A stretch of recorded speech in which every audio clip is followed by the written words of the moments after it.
pakinggan ang mensahe niya.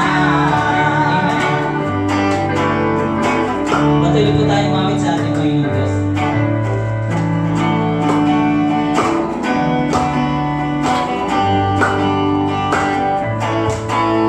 Taas-taas ang Diyos kami, nagpupuri sa'yo. Taas-taas ang Diyos kami, sumasamba sa'yo. Karapat-dapat kang tunggap ng papuri at pasasalamat. Dakilang kang taas-taas ang Diyos. Taas-taas ang Diyos kami, nagpupuri sa'yo. Kataas-taas ang Diyos kami, sumasamba sa'yo.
Nagpapakumbaba, nagsusumamo, pag-indapatin mo na ikaw ay mamasdan. Makaligid ka, sa'yo ay pumisan. Loobin mo ang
dalawa o tatlo nagkatipon, kasama natin ang Panginoon.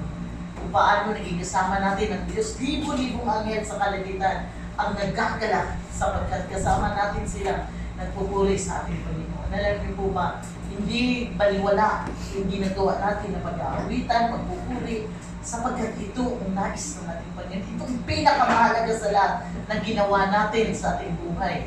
Dahil minsan, pinahalagahan nila ang mga nagtatrabaho, pero parang napakahirap. Wala din nangyayari.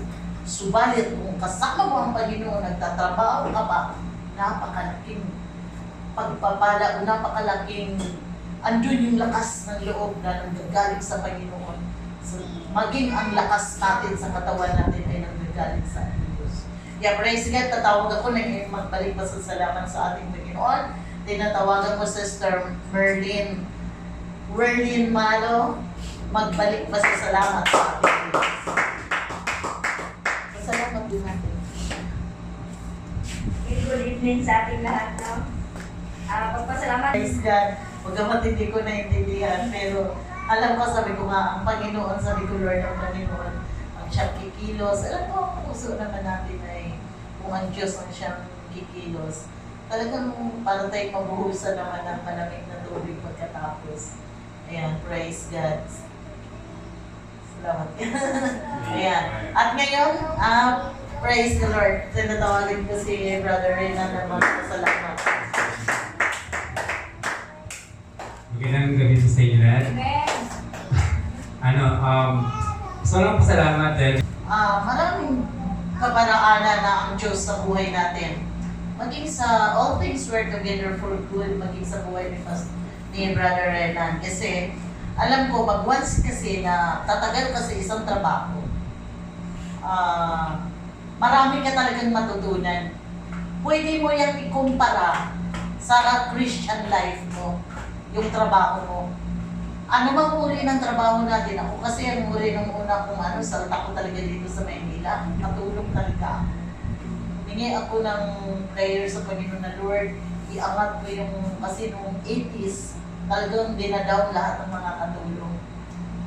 Talagang napakahirap, pero praise God, hindi talaga binigo ng Diyos. Naging sober ako. At praise God, doon ako naging bihasa sa pananahin hanggang nagkahanap ako ng asawa. Isa talagang malaking pag once na may trabaho ka, tumagal ka sa trabaho, alam ko napakahirap makikisama sa mga kasamahan mo. Isa rin yan sa alam ko kasi ito hindi to noon hindi to nakapasok ng work ng matagal eh. Pero ngayon, kung kapansin mo na matagal na siya sa trabaho, kung ano yung paano mo na napagtugumpayan na trabaho na tumagal ka, mas higit sa Panginoon. Kasi kailangan mo mas mag-isip, dubling isip. Kung sa trabaho, focus ka lang sa isang trabaho, sa Panginoon marami. Marami kang isa-alam-alam. Makaharap mo, katabi mo, magulang mo. Pero, idulog sa Panginoon, hindi yung sa sarili mo. Nagpapasalamat ako sa Panginoon. Palagi akong nagpapasalamat sa Diyos dahil still, hanggang ngayon, nakatayo pa rin ako sa unahan. At alam ko, talagang tinugon ng Diyos ang mga prayers ko kasi nakamag-aaral ang mga Kaya to God be the glory. Kung isipin mo, napakahirap isipin at makatapos sila ng wala naman talaga eh. Hindi ako nagtatrabaho. Pero mas malaki kasi pag sarili mong business. Mas okay kasi sarili mo talaga yung matuto ka lang na mag-balance, mag-check balance mo. Kaya to God be the glory. Alam ko sa bawat isa na nandito. Pwede mo ikumpara ang pagkatrabaho mo sa paglilingkod mo sa Panginoon. At mas higit sa Diyos dahil meron tayong Diyos na kinakapitan, na nilalapitan, maging sa mga nag-aaral.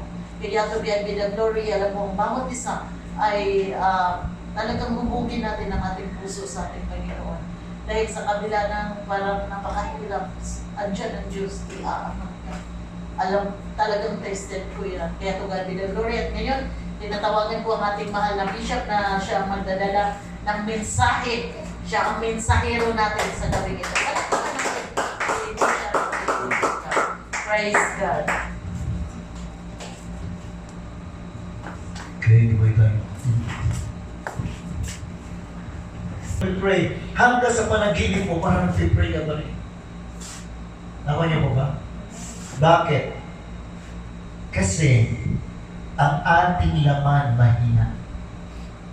Kaya kailangan mo mag-pray. Bakit mo kailangan mag-pray? Kasi sa tulong kapangyarihan ng Diyos, magdadala siya ng maraming angels. Kaya bawat isa sa atin, meron tayong tinatawag na guardian. Pero nararamdaman mo, hangin sila eh. Example, pray. Bakit? Kasi, nag-pray ka, hindi ka you're asking sa tao. Sa Diyos ka, nagsusumbong ka, pinag-pray mo, lalo na, for example, may problema anak mo, nandiyan ka, malayo ka man, may pera ka man, ano magagawa ng pera mo? Ang kailangan niya ng prayer. Ngayon, kung may pera ka, take praise. Kung wala, pray. The Lord will provide. Magbibigay ang Diyos. Kaya kailangan natin ang panalangin. Kaya watch and pray that you may not enter into temptation. The spirit is willing. Willing naman talaga ang spirito natin kahit sino eh. Gusto ko talaga mag-pray pero bagsak ng katawan. Kaya tingnan nyo. Ang cellphone lagi mong kasama. Sa CR. Sa kwan, sa bed. Manood ng TV. Ako, pag ng TV, may cellphone na. May cellphone na, may TV pa. Grabe, doble-doble. Magsaing, naka-cellphone. Ganun-ganun pa. Sige. Pag-gising mo, cellphone. Agad. Siyempre, dapat pag-gising mo, mag-pray ka muna. Pwede ka mag-cellphone, pero pray muna. Okay na, ha? Muna cellphone, ha? Sabog-sabog yung prayer ko niya. Pag nasira ang cellphone, iiyak-iyak tayo. No, kalooban na ng Diyos yung pasabugin talaga ang cellphone na yan. Kasi ang cellphone nagiging I do it for the glory of God. In Jesus' name, Amen.